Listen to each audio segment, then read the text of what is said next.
Makabansa, Grade 1. Quarter 3, Week 8. Ang paksa ng ating aralin sa araw na ito ay pagpapanatili ng kaayusan at kalinisan sa paaralan. Day 1 hanggang Day 2, Matatag Curriculum. Hello kids, it's me, Teacher Frel. Don't forget to subscribe,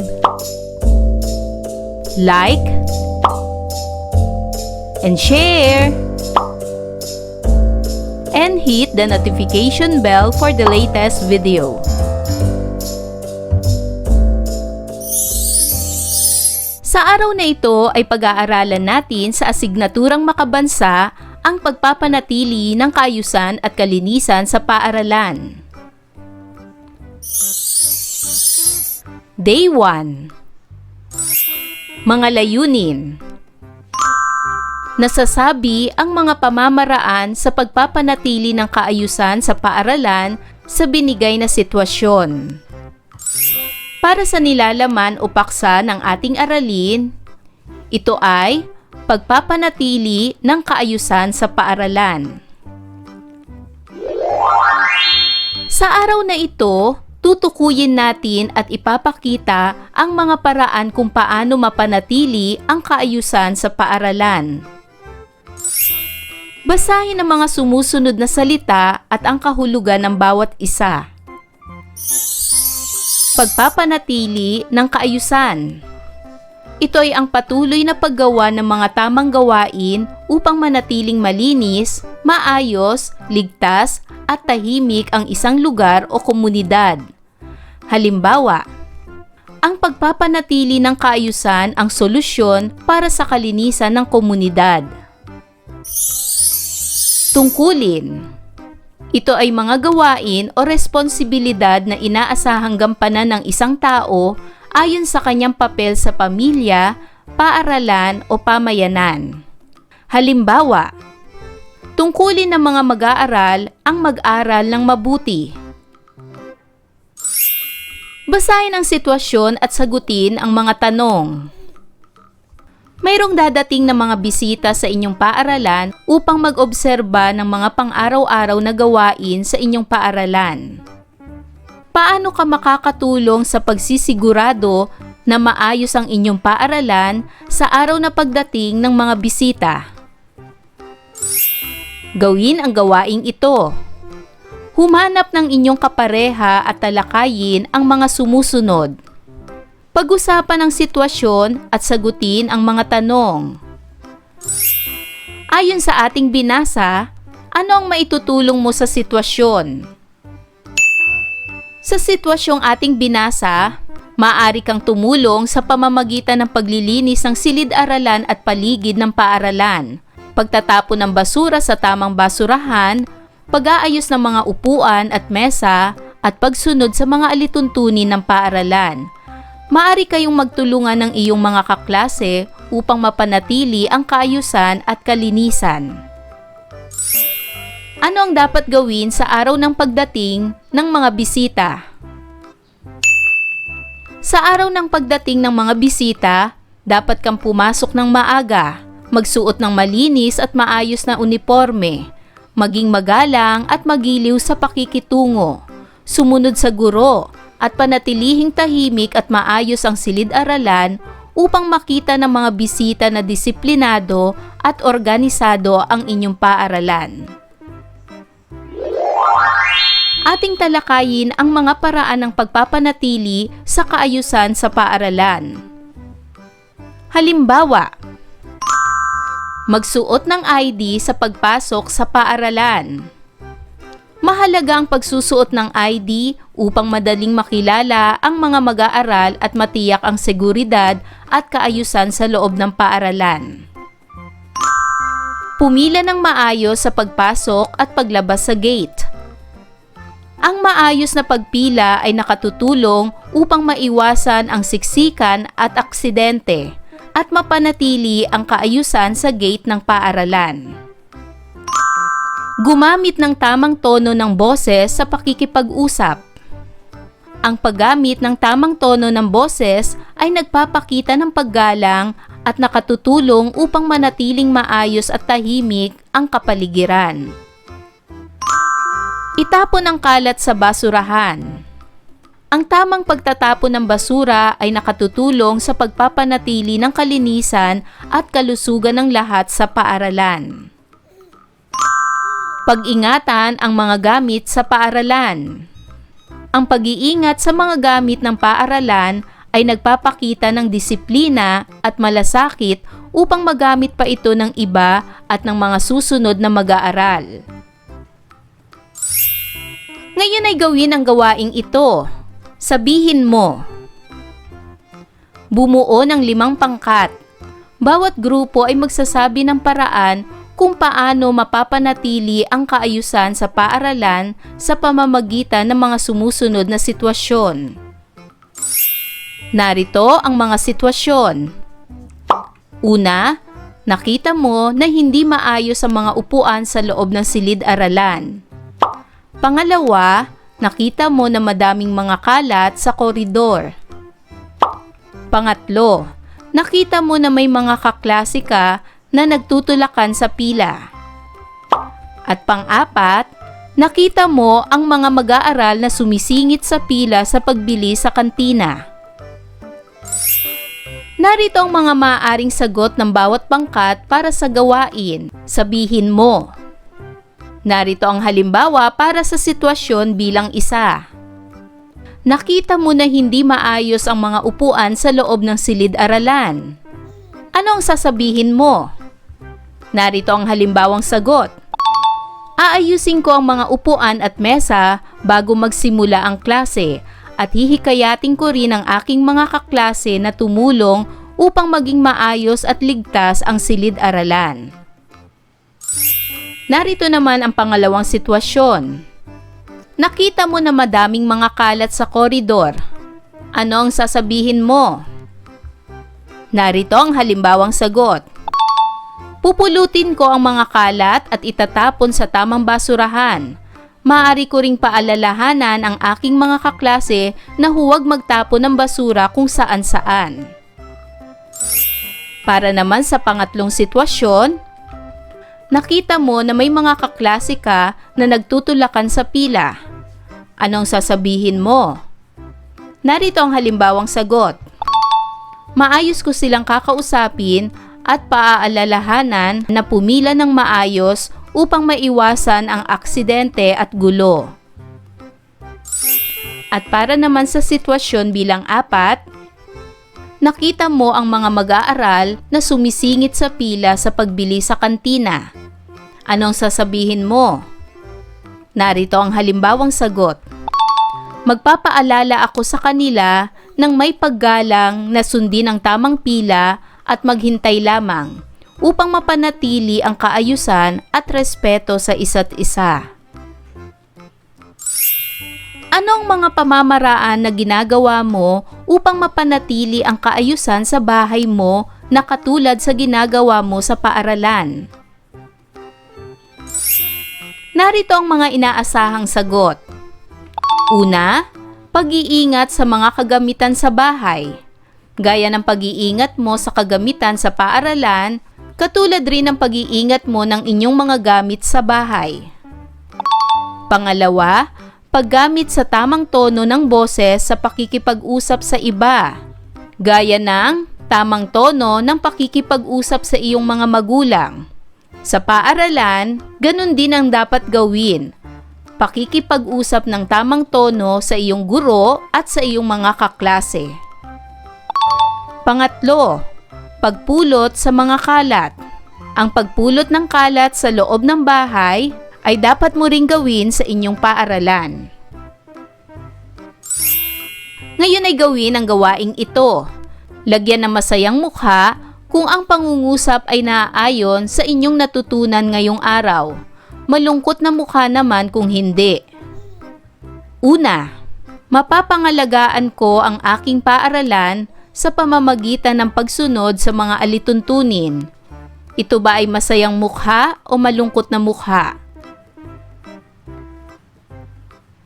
Magaling! Ito ay masayang mukha.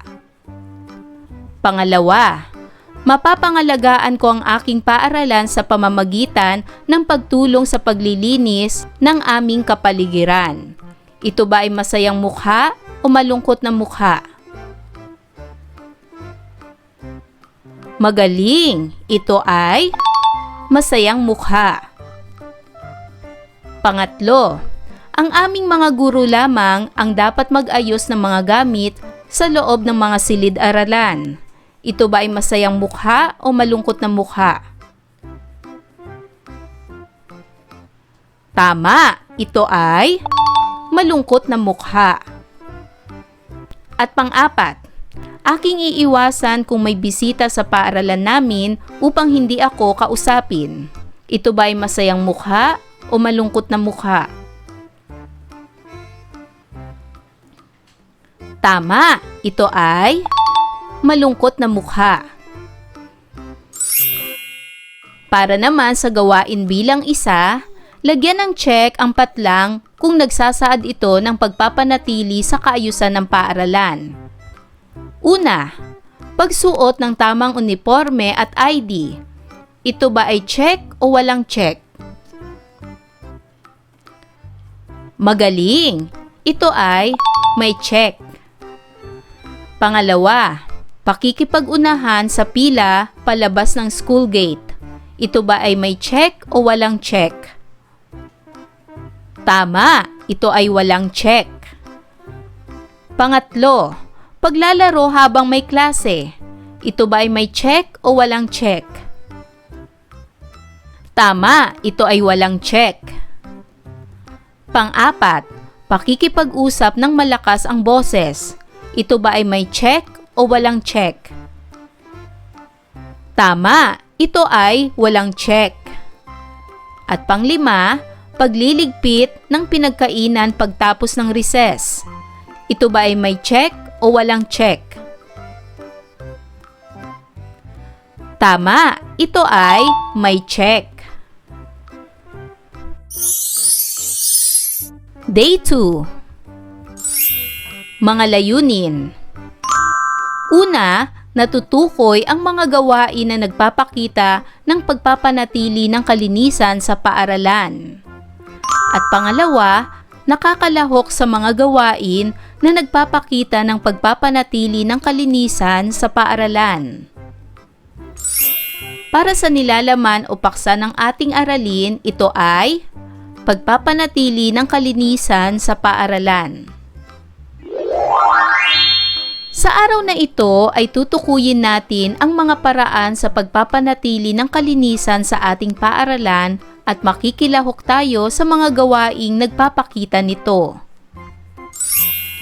Basahin ang mga sumusunod na salita at ang kahulugan ng bawat isa. Kalinisan. Ito ay ang pagiging malinis sa sarili at sa kapaligiran upang maiwasan ang sakit at mapanatili ang magandang kapaligiran. Halimbawa, pinananatili ni Ana ang kalinisan ng silid-aralan sa pamamagitan ng pagtapon ng basura sa tamang basurahan. Kaayusan.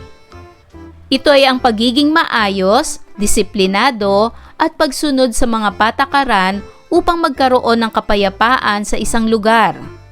Halimbawa, ang kaayusan sa silid-aralan ay nakatutulong sa maayos na pagkatuto ng mga mag-aaral. Ngayon ay gawin ang gawaing ito. Ito ay isang laro. Bumuo ng 5 pangkat.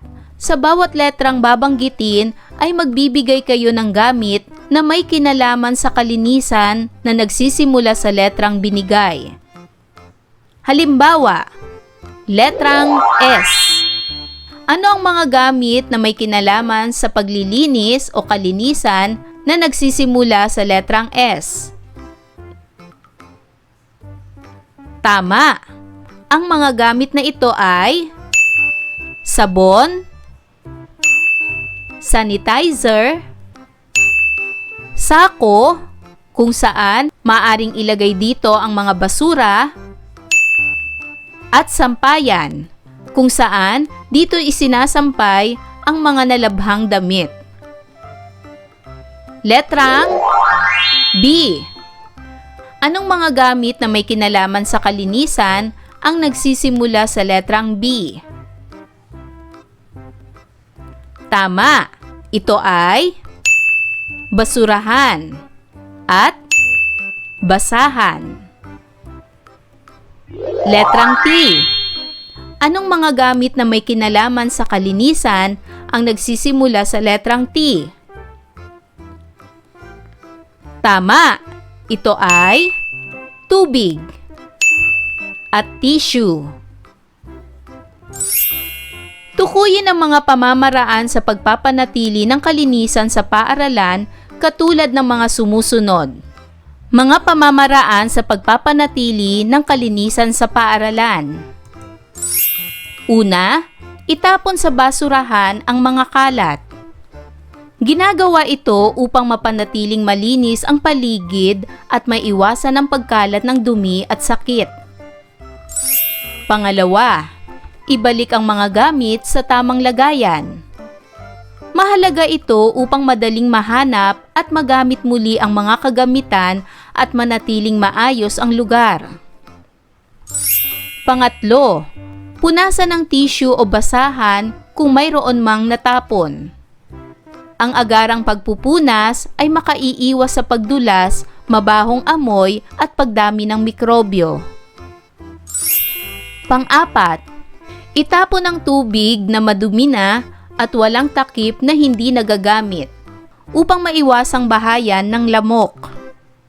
Nakakatulong ito upang maiwasan ang pagdami ng lamok na maaaring magdala ng sakit tulad ng dengue.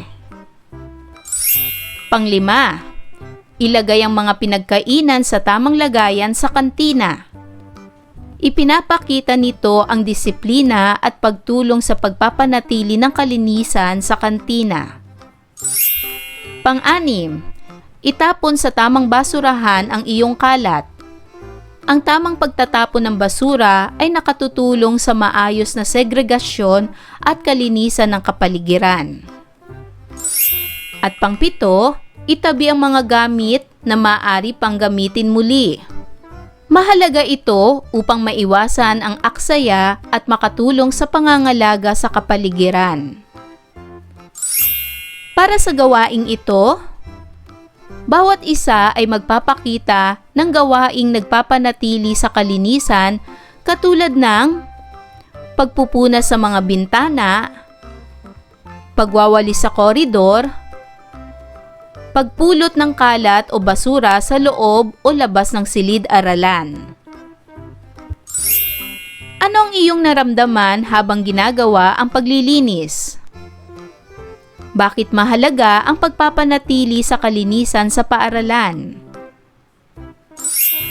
Tandaan, lahat tayo ay dapat tumulong sa pagpapanatili ng kaayusan at kalinisan ng ating paaralan. Ayan mga bata, naunawaan niyo ba ang ating aralin sa araw na ito? Kung ganon, magaling! Mga bata, sana'y marami kayo natutunan sa ating aralin. Hanggang sa susunod na video lesson, paalam! Thanks for watching!